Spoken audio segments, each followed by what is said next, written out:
இயேசு கிறிஸ்துவின் நாமத்தினாலே உங்கள் யாவருக்கும் என்னுடைய வாழ்த்திலையும் ஸ்தோத்திரத்தையும் தெரிவித்துக் கொள்கிறேன். மீண்டும் தேவ கிருபையினாலும் தேவ அனுக்கிரகத்தினாலும் நாம் சந்திக்க ஆண்டவர் கொடுத்த கிருபைக்காக தேவனை நான் மகிமைப்படுத்துகிறேன், அவரை உயர்த்துகிறேன். கர்த்தர் பெரியவர். மகிமையான காரியங்களை 2025 தொடங்கி கடந்த 3 மாதம் முழுவதும் நம்மை பாதுகாத்தார், பராமரித்தார். என்னுடைய வாழ்க்கையிலும் ஜீவியத்திலும் ஊழியத்திலும் கர்த்தர் செய்த அளவற்ற நன்மைகளை எண்ணி பார்த்து நாம் அவருக்கு மனதார நன்றி செலுத்த வேண்டும்.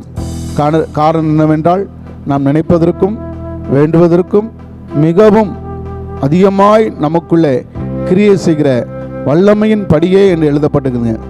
நாம் நினைப்பது கொஞ்ச காரியம், நாம் சிந்திப்பது குறைவான காரியம். ஆனால் பரலோகத்தின் ஆண்டவர் நம்மளை கொண்டு அவர் செய்கிறது மகத்தான பெரிய காரியமாக இருக்கிறபடினால நாம் அவருக்கு மகிமையும் கனத்தையும் செலுத்த வேண்டியது அவசியமாக இருக்கிறது. அன்றைய பிள்ளைகளே, தேவன் பெரியவர், கர்த்தர் நல்லவர், நம்மை அழைத்தவர் உண்மை உள்ளவர். அப்படியே அவர் நம்மை செய்ய அவர் நமக்கு போதுமான நல்ல ஆண்டவராக நல்ல தெய்வமாக இருக்கிறபடினாலே நாம் அவருக்கு மகிமையை செலுத்துவோம். விசேஷமாக இந்த ஏப்ரல் மாதத்திற்காக தேவ சமூகத்திலே நான் காத்திருந்த போது, ஜெபித்த போது, தேவனை நோக்கி கூப்பிட்ட போது கர்த்தர் தெளிவாக என்னுடைய ஆவியிலே ஒரு வார்த்தையை கொடுத்தாருங்க. அந்த வார்த்தை என்னவென்றால், கர்த்தரை தேடுவர்களுக்கோ ஒரு நன்மையும் குறைபடாது.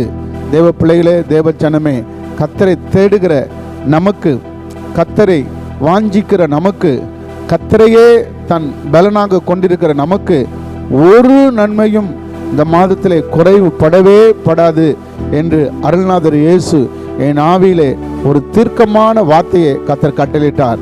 ஆகவே அந்த வசனத்தை நாம் வாசித்து சற்று இந்த வசனத்தை தியானித்து நாம் தேவ சமூகத்திலே நம் இதயத்தை ஊற்றுவோம். கர்த்தர் பெரியவர். ஆண்டவருக்கு ஸ்தோத்திரம். தேவநாமம் மகிமைப்படுவதாக. சங்கீதத்தின் புஸ்தகம் இப்பம் சங்கீதம் 34:10. சிங்கக்குட்டிகள் தாழ்ச்சி அடைந்து பட்டினியா இருக்கும் கர்த்தரை தேடுகிறவர்களுக்கோ ஒரு நன்மையும் குறைபடாது. தேவ பிள்ளைகளே, தேவ ஜனமே, ஆண்டவர் காட்டி கொடுத்த ஒரு வார்த்தை, ஆண்டவர் என்னுடைய ஆவியிலே வெளிப்படுத்தின ஒரு வார்த்தை என்னவென்றால், என்னை தேடுகிறவர்களுக்கு ஒரு நன்மையும் குறைவுபடாது. ஆண்டவர் நல்லவர். உதாரணத்திற்கு இங்கே தாவீது யாருக்கு ஒப்பிடுகிறார் என்றால், சிங்கத்துக்கு ஒப்பு கொடுக்கிறார். தேவ பிள்ளைகளே, சிங்கக்குட்டிகள் தாழ்ச்சி அடைந்து பட்டினியாக இருக்கும். காடுகளிலே பட்டினியாய் இராத ஒன்று சிங்கம். எப்படியா இருந்தாலும் தனக்கு இரையை கொண்டு அது உட்கொள்ளும். அது உட்கொள்வது மாத்திரமல்ல, தன்னுடைய குட்டிகளுக்கும் தன்னையே பணைய வைத்து அது இரையை கொண்டு வந்து சேர்க்கக்கூடியது தான் சிங்கம். அப்படியாப்பட்ட சிங்கத்தின் குட்டிகள் பட்டினியாய் கிடக்கலாம்.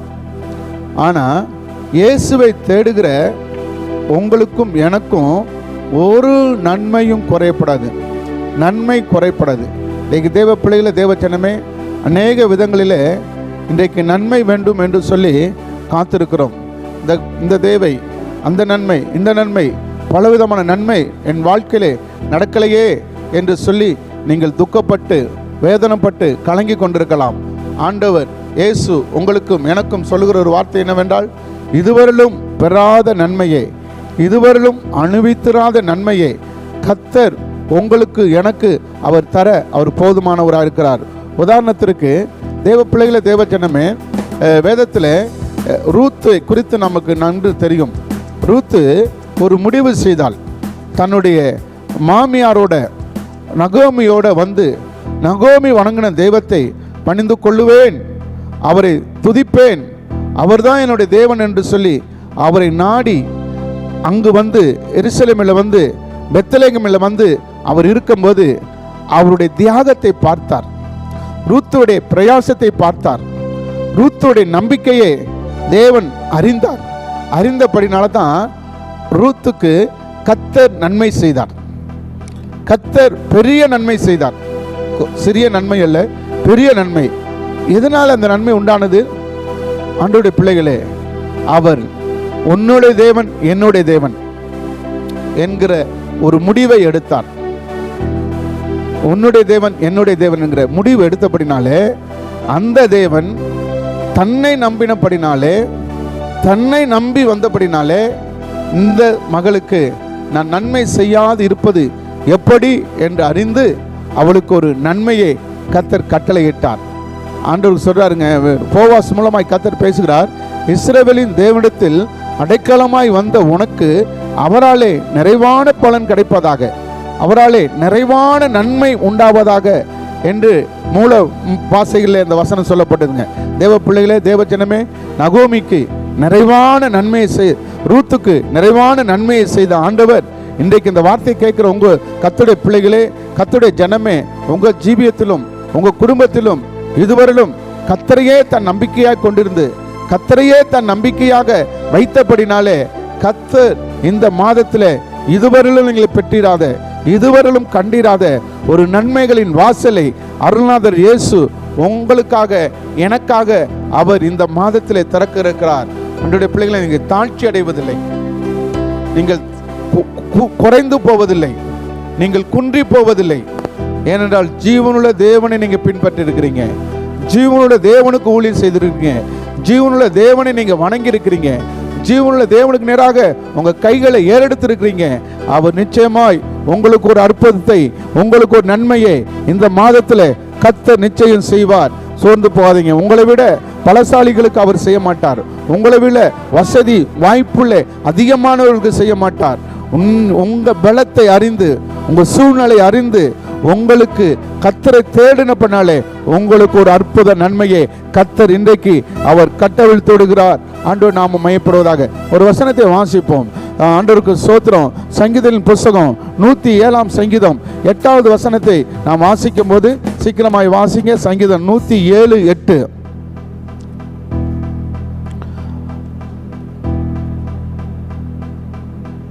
ஆண்டவர் பெரியவர். தவனமுள்ள ஆத்துமாவை கர்த்தர் திருப்தியாக்கி பசியுள்ள ஆத்துமாவை, நல்லா கவனிங்க, தவனமுள்ள ஆத்துமாவை கர்த்தர் திருப்தியாக்கி பசியுள்ள ஆத்துமாவை நன்மையினால் நிரப்புகிறார். நம்முடைய ஆண்டவர் யார் தெரியுங்களா? ஆண்டவர், நம்முடைய ஆண்டவர் யார் தெரியுமா? தவனமுள்ள, பசி உள்ள, இல்லாதவர்களுக்கு தான் நன்மை செய்கிறவராக இருக்கிறார். இருக்கிறவர்களுக்கு அவர் செய்கிறவர் அல்ல. வாஞ்சை உள்ள மனிதர்களுக்கு தான் கர்த்தர் நன்மை செய்கிறார். வாஞ்சை உள்ள ஆத்துமாவை,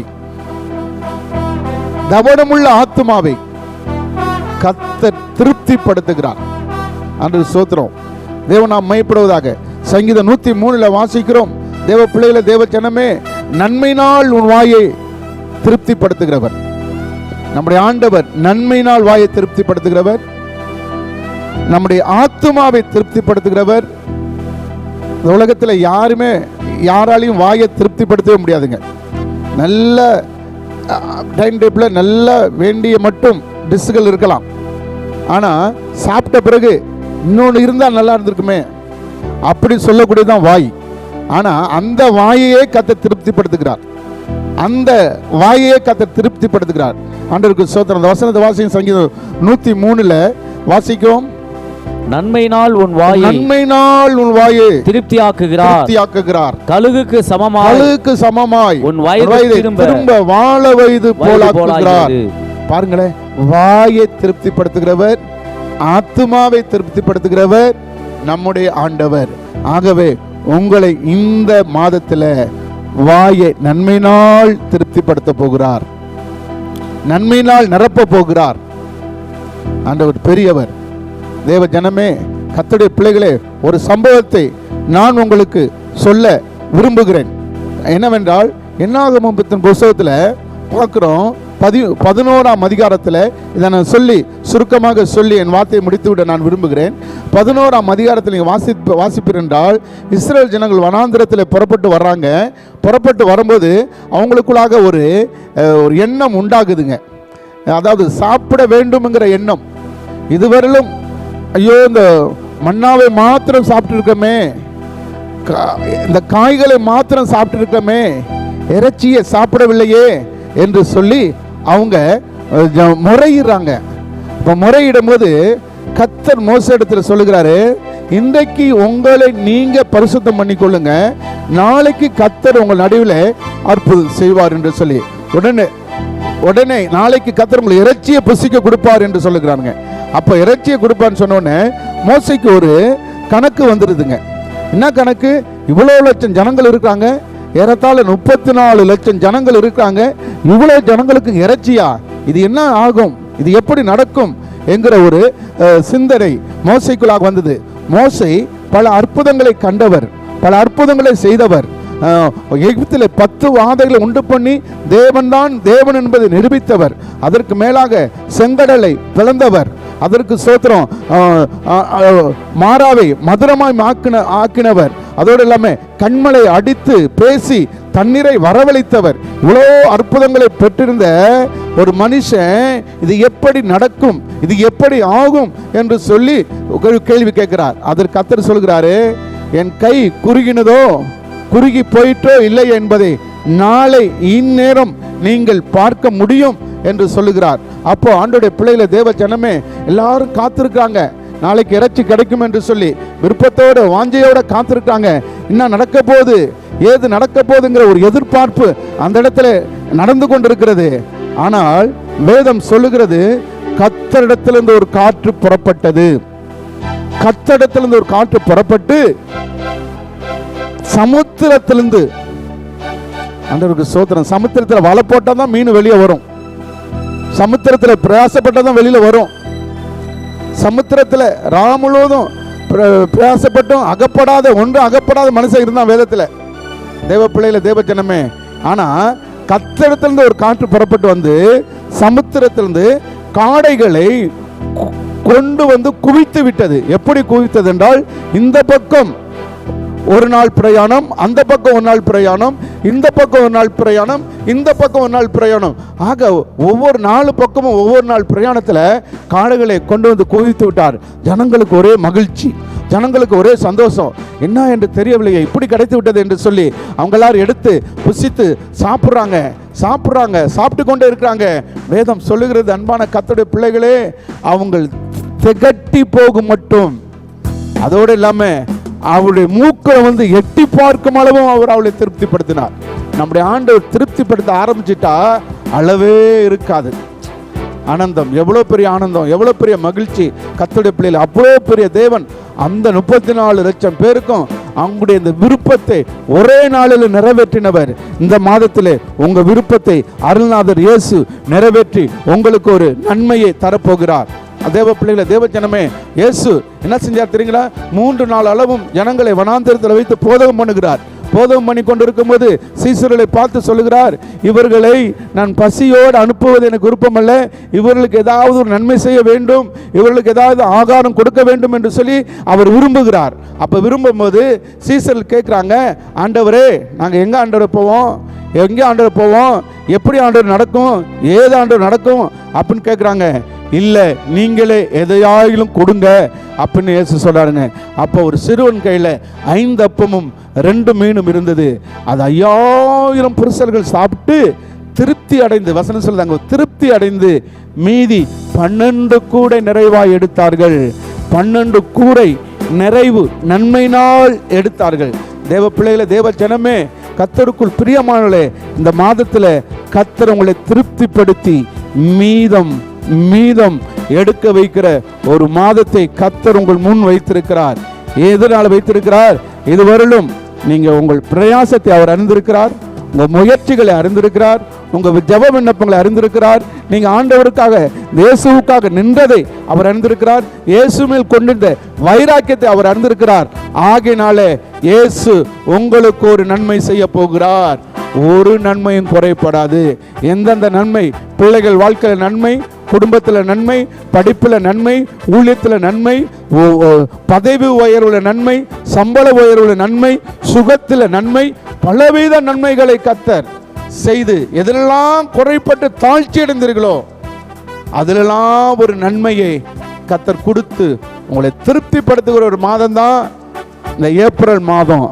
கர்த்தருக்குள் மகிழ்ந்து அவரையே தன் நம்பிக்கையாக கொண்டிருங்க.